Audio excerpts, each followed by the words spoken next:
Hello. Content creator Anantharaman Ajay സംവിധാനം ചെയ്ത granny ഒരു പരീക്ഷണാത്മകമായിട്ടുള്ള ഒരു ഷോർട്ട് ഫിലിമാണ്. അതൊരു സൈക്കോളജിക്കൽ ഹൊറർ ത്രില്ലറാണ്. സത്യം പറഞ്ഞാൽ അതിൽ നമുക്ക് പ്രത്യേകിച്ച് കണ്ട് പേടിക്കാനൊന്നുമില്ല. പക്ഷേ ആ ഒരു അന്തരീക്ഷവും ആ ഒരു സ്ത്രീയും അവിടുത്തെ ആ ഇരുട്ടും ഇതെല്ലാം കൂടെയാണ്, പിന്നെ എന്താ സംഭവിക്കുക എന്നുള്ള ആ ഒരു ഇതും കൂടെയാണ് നമ്മൾ ഇതിൽ ശരിക്കും പറഞ്ഞാൽ പേടിപ്പിക്കുന്നത്. ഇത് ആത്മാവും സാത്താനും തമ്മിലുള്ള, അല്ലെങ്കിൽ നന്മയും തിന്മയും തമ്മിലുള്ള ഒരു മത്സരം. അതിൽ തിന്മ ജയിക്കുന്നതായിട്ടാണ് നമ്മൾ ഇതിൽ കാണുന്നത്. ഈ ഗ്രാനിയുടെ പേരിനെ കുറിച്ച് പറയുമ്പോൾ, നീ പള്ളിയിൽ പോയിട്ടുണ്ടെങ്കിൽ എൻ്റെ പേര് കേട്ടിട്ടുണ്ടാവും എന്നാണ് അവർ പറയുന്നത്. പക്ഷേ അവനൊട്ട് ആ പേര് കിട്ടിയില്ല. ഈ റാഹേൽ എന്ന് പറയുന്ന പേര് ബൈബിളിലുള്ള ഒരു പേരാണല്ലോ. ബൈബിളിൽ ഒരു റാഹേലിനെ കുറിച്ച് പറയുന്നുണ്ട്. അപ്പോൾ ഈ റാഹേലിൻ്റെ ജീവിതം ഏഴുമായിട്ട് നല്ല ബന്ധമുണ്ട്. ഈ റാഹേലിന് യാക്കോബിൻ്റെ ഭാര്യയാണ് റാഹേൽ. റാഹേലിനെ കല്യാണം കഴിക്കാനായിട്ട് റാഹേലിൻ്റെ അച്ഛനോട് ചോദിക്കുമ്പോൾ അച്ഛൻ പറയുന്നത്, 7 വർഷം നീ എനിക്ക് വേണ്ടി പണിയെടുക്കണം, എന്നാൽ ഞാൻ നിനക്ക് റാഹേലിനെ കല്യാണം കഴിച്ചു തരാമെന്ന് പറയണം. പക്ഷേ 7 വർഷം പണിയെടുത്തപ്പോഴും റാഹേലിൻ്റെ അച്ഛൻ അവനെ പറ്റിക്കുകയാണ് ചെയ്തത്. അവളെ കല്യാണം കഴിച്ചു കൊടുത്തില്ല. പിന്നെ ഒരു കാര്യം, മിന്ത്രയിൽ സാരിക്കും കുർത്തീസിനൊക്കെ നല്ല ഓഫറുണ്ട്. MGIGയുടെ ethnic motif mirror work sari, അതുപോലെ സീ ബ്ലൂ ബലൂച്ച് സാരി, പിന്നെ sky blue embroidered anarkali cotton kurta, printed straight cotton, പിന്നെ ഹാൻഡിക്രാഫ്റ്റഡ് ഓറഞ്ച് മുൾമുൾ കുർത്തി, പിന്നെ അതുപോലെ രംഗ്മഞ്ച് ബൈ പാന്തലൂൻ്റെ പിങ്ക് കുർത്ത. അങ്ങനെ കുറേ ഓഫേഴ്സ് ഉണ്ട്. ആവശ്യമുള്ളവർക്ക് ലിങ്ക് ചെയ്യാൻ താഴെ കൊടുക്കാം. റാഹേലിന് പകരം ചേച്ചി ലേയനെയാണ് യാക്കോബിന് കല്യാണം കഴിച്ചു കൊടുക്കുന്നത്. അപ്പോൾ അതിനെക്കുറിച്ച് റാഹേലിൻ്റെ അച്ഛനോട് ചോദിക്കുമ്പോൾ പറയുന്നത്, നീ 7 വർഷവും കൂടി എനിക്ക് വേണ്ടി സൗജന്യമായി പണിയെടുക്കണം, എന്നാലാണ് ഞാൻ നിനക്ക് റാഹേലിനെ കല്യാണം കഴിച്ചു തരുള്ളൂ എന്ന് പറയും. അങ്ങനെ റാഹേലിനെ കെട്ടാൻ വേണ്ടി യാക്കോബ് വീണ്ടും ഒരു 7 വർഷം കൂടെ അവിടെ പണിയെടുത്തിട്ടാണ് യാക്കോബ് റാഹേലിനെ കല്യാണം കഴിക്കുന്നത്. ഇവിടെയും നമ്മളുടെ റോണി ആദ്യം ഒരാഴ്ചയോളം അവിടെ നിൽക്കുന്നുണ്ട്. എന്നിട്ട് അവന് പോകാൻ ആയിട്ട് ഒരുങ്ങുമ്പോൾ പറയുന്നത്, നീ പിന്നെ 2 ആഴ്ച പണിയെടുത്താലേ 2-7 അപ്പം അവിടെ വരുന്നുണ്ട്, നീ 2 ആഴ്ച പണിയെടുത്താലേ നിനക്ക് ഞാൻ പൈസ തരുള്ളൂ എന്ന് പറഞ്ഞ് റോണിനെ വീണ്ടും അവിടെ ഈ ഗ്രാനി പിടിച്ചു നിർത്തുകയാണ് ചെയ്യുന്നത്. അതുപോലെ റാഹേൽ നന്മയുടെ പ്രതീകമാണെങ്കിൽ ഇവിടെ ഗ്രാനി തിന്മയുടെ പ്രതീകമായിട്ടാണ് നമ്മൾ കാണുന്നത്.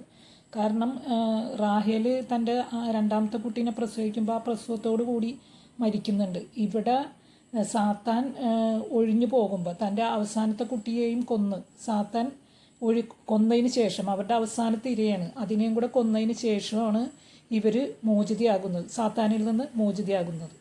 അതേപോലെ പോളിനെ കുറിച്ച് റാഹേൽ പറയുന്നുണ്ട്. പോള് എൻ്റെ ആളാണെന്ന് പറയുന്നുണ്ട്. പക്ഷേ ശരിക്കും പറഞ്ഞാൽ പോള് ഇവരുടെ കള്ളത്തരമൊന്നും പോളിന് അറിയില്ലെന്നുള്ളതാണ് കാര്യം. പോള് ഇവിടെ ഒരു രക്ഷകനായിട്ടാണ് ശരിക്കും വന്നിരിക്കുന്നത്. പോള് ഒരു നന്മയുടെ പ്രതീകമാണ്. അത് ബൈബിളിലും അപ്പൊലോസിനെ പറ്റി പറയുന്നുണ്ട്. അപ്പൊലോസിനെ പറ്റി പറയുന്നുണ്ട്.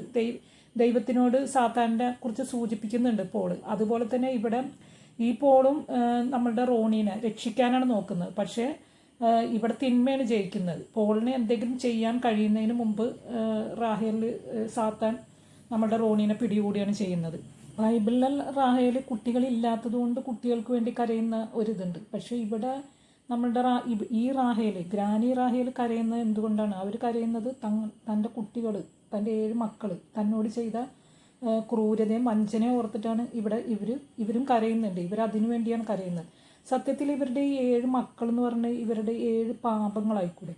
ഇപ്പോൾ ഈ 7 പാപങ്ങൾ ബൈബിളിൽ പറയുന്ന ഈ 7 പാപങ്ങൾ നമ്മളുണ്ടെങ്കിൽ നമ്മൾ വീണ്ടും അതിൻ്റെ പേരിൽ കൂടുതൽ പാപം ചെയ്യുമെന്നാണ് പറയുന്നത്. ഇവരാദ്യം ഇവരുടെ മക്കളെ കൊന്ന്, പിന്നെ അവർ നാട്ടുകാരെയും കൊല്ലാൻ തുടങ്ങിയെന്ന് അവർ തന്നെ പറയുന്നുണ്ട്. ഒരു പക്ഷേ അവരിലുണ്ടായ പാപങ്ങൾ മൂലം അവർ വീണ്ടും പാപം ചെയ്തിരിക്കാം. അല്ലെങ്കിൽ ഇവരുടെ മക്കൾ ഇവരോട് ചെയ്ത ഇതിൻ്റെ പേരിലാണ് ഇവർ ഇങ്ങനെയൊക്കെ ചെയ്തതെന്നുണ്ടെങ്കിൽ അപ്പോഴും അത് ഇവരിൽ അടങ്ങിയിരിക്കുന്ന സാത്താനിക് വേർഷൻ, അല്ലെങ്കിൽ അവരിലുള്ള പിശാച് അവരെ കൊണ്ട് അതെല്ലാം ചെയ്യിച്ച്, അവരുടെ ഉള്ള പ്രതികാരം അത് അവരെ കൊണ്ട് ചെയ്യിച്ച് അവസാനത്തെ കുട്ടിയെ കൊന്നു കഴിഞ്ഞപ്പോൾ അവർ പിശാചിൽ നിന്ന് മോചിതയായി. അങ്ങനെ വേണമെങ്കിൽ നമുക്ക് കരുതാം. ഇവർ പറയുന്നുണ്ട് പോള് ഇവരുടെ ആളാണെന്ന്. പക്ഷെ പോളിനറിയില്ല ഇവർ പാപങ്ങൾ ചെയ്യുന്നത്. കാരണം ബാക്കിയുള്ളവർക്കൊന്നും ബുദ്ധിമുട്ടുണ്ടായില്ല എന്ന് പോള് പറഞ്ഞപ്പോൾ, പോൾ അങ്ങനെ പറഞ്ഞു എന്ന് ചോദിച്ച് ഇവർ ചിരിക്കുന്നുണ്ട്. അപ്പോൾ പോളിന് ആ കാര്യങ്ങളൊന്നും അറിയില്ലെന്ന് വേണം നമ്മൾ അനുമാനിക്കാൻ.